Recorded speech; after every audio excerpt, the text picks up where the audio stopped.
नमस्कार दोस्तों, पंजाब केसरी राजस्थान में आप सभी का बहुत बहुत स्वागत है और मैं हूं आपके साथ आपका दोस्त राहुल। दोस्तों, जैसा आप सभी जानते हैं, इस वक्त देश के अंदर बीजेपी की सरकार है। केंद्र के अंदर बीजेपी सत्ता पर आसीन है और कांग्रेस जो है वो विपक्ष में है। कांग्रेस लगातार बीजेपी सरकार पर कई मुद्दों को लेकर हमलावर रहती है। जैसे हम बात करें, अभी कुछ समय पहले पहलगाम हमला हुआ, इसको लेकर कांग्रेस ने हालांकि सत्ता पक्ष का साथ जरूर दिया कि आप एक्शन लीजिए, हम आपके साथ हैं, लेकिन उसके अलावा कहीं ना कहीं इंटेलिजेंस में चूक को लेकर कांग्रेस जो है वो सत्ता पक्ष पर हमलावर भी रही। तो विपक्ष जो है वो सत्ता पक्ष पर किन्हीं ना किन्हीं मुद्दों को लेकर हमलावर रहता है। पिछले कुछ समय से कांग्रेस जो है केंद्र में सत्ता पक्ष पर एक अहम मुद्दा था जिसको लेकर लगातार हमला बोल रही थी। क्या था वो मुद्दा? Any idea? Any gases? नहीं? चलिए मैं आपको बता देता हूं। जातिगत जनगणना। आप सभी को याद होगा, जातिगत जनगणना को लेकर कांग्रेस जो है वो केंद्र सरकार पर काफी लंबे समय से हमलावर थी। जातिगत जनगणना की अगर दोस्तों मैं बात करूं तो हर 10 साल में जातिगत जनगणना जो है वो करवानी होती है। लेकिन अभी अगर हम देखें तो 2010 में जातिगत जनगणना हुई।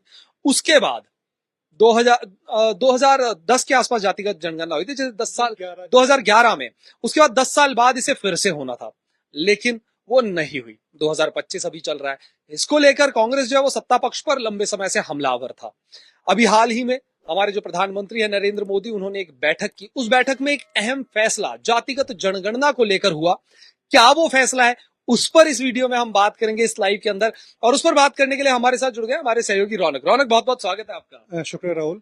रौनक, जातिगत जनगणना कांग्रेस के लिए एक बड़ा मुद्दा बना हुआ था। कांग्रेस ने इसे एक बहुत बड़ा मुद्दा बना रखा था और अब हाल ही में जो बैठक हुई उसमें यह फैसला ले लिया गया है कि जातिगत जनगणना अब होगी। तो क्या ये पूरा मामला है, क्या ये मसला, एक बार हमारे दर्शक।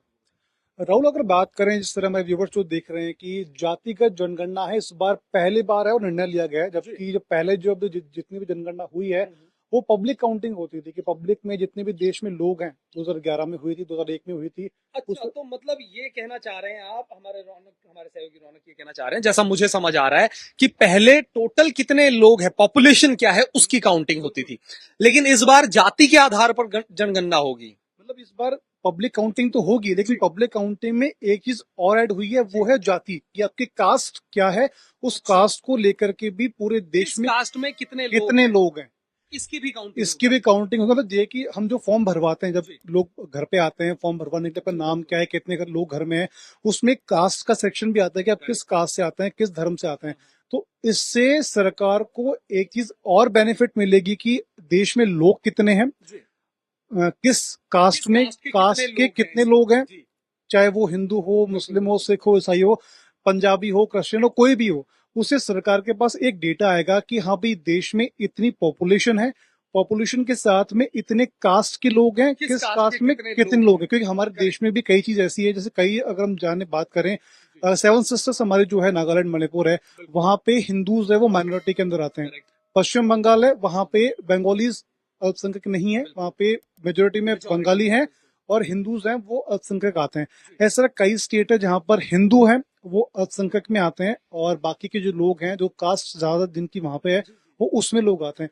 उसको लेकर के है ये सरकार ने निर्णय लिया। बट ये सरकार ने पहलगाम अटैक के बीच में निर्णय लिया है, इसलिए जहां तक मेरा मानना है कि बहुत बड़ा इसमें अपना एक अलग ही प्रोस्पेक्टस है। क्योंकि तो कहीं ना कहीं आप ये कहना चाह रहे हो रौनक कि कोई ना कोई इसमें एक अलग एंगल है, क्योंकि पहलगाम हमला अभी हाल ही में हुआ, उसके बाद जातिगत, क्योंकि बहुत हम अगर सोशल मीडिया की बात करें तो बहुत इसका हुआ बना था कि जाति का आधार पर लोगों को वहां मारा गया है, कास्ट पूछ के आपको वहां मारा गया है। इस तरह के वीडियोस हमने बहुत देखे सोशल मीडिया पे। तो क्या लगता है कि क्या इसका कोई इम्पैक्ट है उस पर? बिल्कुल राहुल, इसमें हो सकता है, क्योंकि अगर देखें हम, क्योंकि पिछले काफी समय से कांग्रेस है, राहुल गांधी है, ये लगातार सवाल उठा रही थी कि ये देश में जातिगत जनगणना भी होनी चाहिए, क्योंकि आदिवासी का मुद्दा हो या फिर दलित समाज का मुद्दा हो या फिर किसी भी समाज का मुद्दा होता है तो कांग्रेस उसको उठाती है। और लगातार कांग्रेस की जितनी भी प्रेस कॉन्फ्रेंस आपने भी देखी है, मैंने भी देखी है, उसमें हर बार ये सवाल उठा है कि कास्ट के आधार पर देश में जनगणना होनी चाहिए, क्योंकि कितने लोग देश में है, दलित कितने हैं, हिंदू कितने हैं, ये स्पेसिफाई पब्लिक को भी हो पाए कि विदेश में कितने लोग हैं। अगर हम देखें, कई जो इलेक्शंस होते हैं वो आपके कास्ट को डिफाइनेशन होते हैं, जातिगत समीकरण है, क्योंकि जब भी इलेक्शन होते हैं जातिगत समीकरणों को साधा जाता है, कहीं जातिगत समीकरण बिल्कुल। बहुत मायने रखते हैं क्योंकि हर स्टेट का हर एक डिस्ट्रिक्ट आपका होता है, हर एक कहीं इसके पीछे ये तो नहीं लगता, देखिए जिस तरीके से अभी बिहार में इलेक्शंस भी आ रहे हैं, विधानसभा चुनाव आ रहे हैं, तो ये भी एक फैक्टर हो सकता है जातिगत जनगणना का, क्योंकि इलेक्शंस के टाइम पे जातिगत मुद्दे जो है वो बहुत हावी रहते हैं। बिल्कुल, क्योंकि जातिगत बिहार के अंदर जाति को काफी ज्यादा प्रायोरिटी है वो दी जाती है, क्योंकि वहां पे कास्टिंग को लेकर के इलेक्शंस होते हैं। ये खैर अगर बात करें बिहार की नहीं बल्कि हर एक स्टेट में हर एक डिस्ट्रिक्ट के अंदर वहां पे होती है।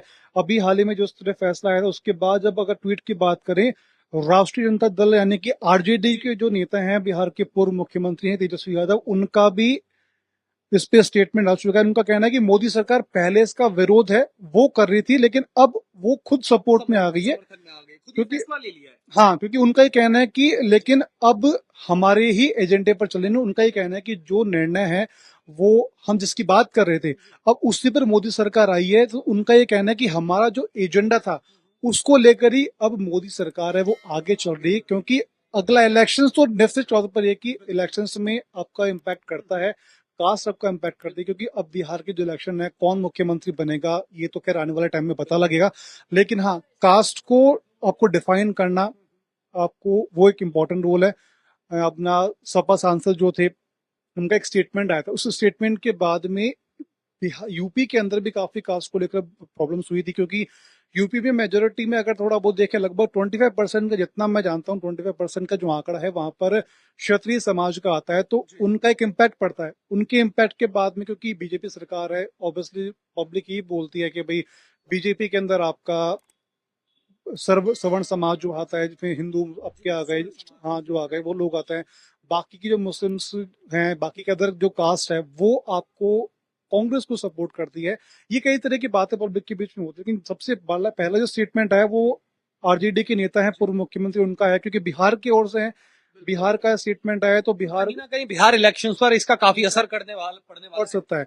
प्लस इस बार जो एक सरकार को मुद्दा मिला था कि कश्मीर में जो हमला हुआ था वो भी एक है कि जाति पूछ कर कि आपको वहां पर अटैक है वो किया गया है, तो ये भी मान सकते हैं कि उस बीच में इस चीज को भी बीजेपी सरकार है वो ऐड करने की कोशिश कर रही है, क्योंकि उन साफ तौर पर उन्होंने कह दिया कि भाई हमारा जो एजेंडा है उसको फॉलो वो कर रही है, क्योंकि विपक्ष लगातार आज की मांग नहीं, विपक्ष काफी समय से मांग कर रहा है, विपक्ष लंबे समय जातिगत जनगणना जो है वो होनी चाहिए, क्योंकि इस पर ही काफी ज्यादा इम्पैक्ट है।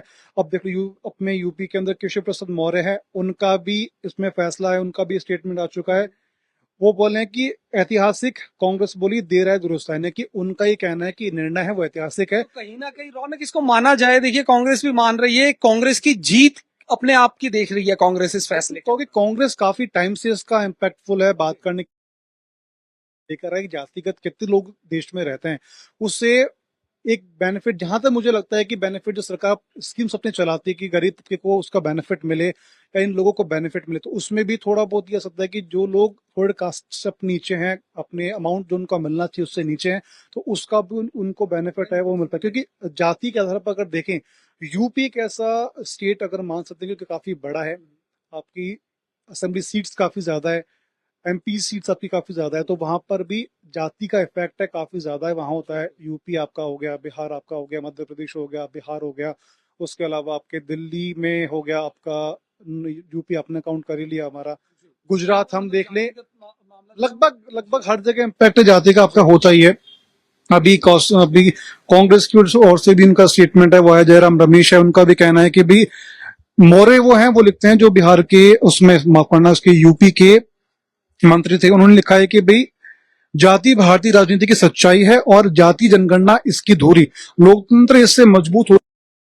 राजनीति के धुरंधर नेता मोदी जी इस जमीन की सच्चाई से काफी वाकिफ हैं, यानी कि मालूम तो बीजेपी को भी है कि जाति जनगणना को करवानी पड़ेगी, लेकिन कांग्रेस ने इस मुद्दे को पहले उठा लिया, तो जहां तक है कांग्रेस इससे अपनी जीत बताएगा। हालांकि बीजेपी ने इसको एक्टिव कर दिया है, तो निश्चित तौर पर अगले कांग्रेस अपनी जीत बताएगा। वहीं जेडीयू की तरफ से स्टेटमेंट आ रहा है कि हमारे जो फैसले हैं उनके अकॉर्डिंग चल रही है। स्टेटमेंट बिहार से आया, यूपी से आया, तो ये इम्पैक्टफुल है कि ये आपकी नेशनल सीट में भी इम्पैक्ट डालते हैं, क्योंकि अभी नीतीश कुमार की सरकार है, उनके साथ गठबंधन है, पवन कल्याण की सरकार तेलंगाना में, वहां पे गठबंधन है।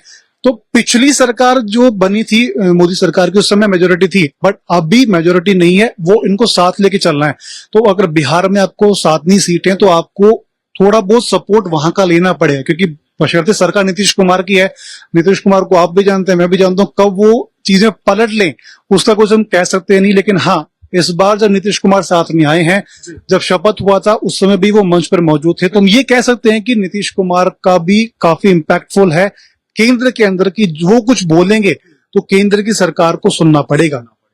बिल्कुल रौनक, तो कहीं ना कहीं दोस्तों आपको बता दें, जातिगत जनगणना का ये जो फैसला केंद्र सरकार की ओर से लिया गया है, इसको लेकर विपक्षी दल, चाहे हम कांग्रेस की बात कर ले, चाहे मिलीजुली सरकार के जो लोग हैं इस वक्त, चाहे बिहार में जेडीयू की बात कर ले, बिहार इलेक्शंस है, तो सब इस फैसले से संतुष्ट हैं। सबका ये मानना है कि केंद्र सरकार की ओर से लिया गया ये फैसला काफी संतोषजनक है, सब इससे खुश हैं। कांग्रेस सरकार भी जो है, तो माफ कीजिएगा, कांग्रेस जो है, जो अभी इस वक्त विपक्ष में बैठी है, उनका भी काफी लंबे समय से इसके लिए चल रहा था कि जातिगत जनगणना जो है वो होनी चाहिए।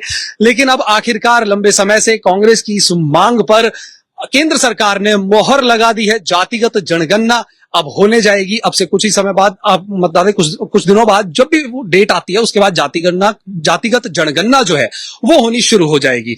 तो दोस्तों, आपका क्या मानना है कि जातिगत जनगणना हमारे देश के लिए, लोकतंत्र के लिए, जिस तरह से कयास लगाए जा रहे हैं कि लोकतंत्र को मजबूत करेगी, ये धुरी है, आपका क्या मानना है कि जातिगत जनगणना जो है वो कितनी सही है, होनी चाहिए या नहीं होनी चाहिए, या पहले की तरह जैसे 2011 में जो पॉपुलेशन काउंटिंग हुई थी कि कुल कितने लोग हैं हमारे देश के अंदर, उसी हिसाब से गणना होनी चाहिए, या जातियों के आधार पर जो अब फैसला लिया गया है उस आधार पर जनगणना होना सही है? आपका क्या मानना है कमेंट सेक्शन में हमें जरूर बताइएगा। और फिलहाल के लिए इस वीडियो में इतना ही। मुझे और मेरे सहयोगी रौनक को दीजिए इजाजत। नमस्कार।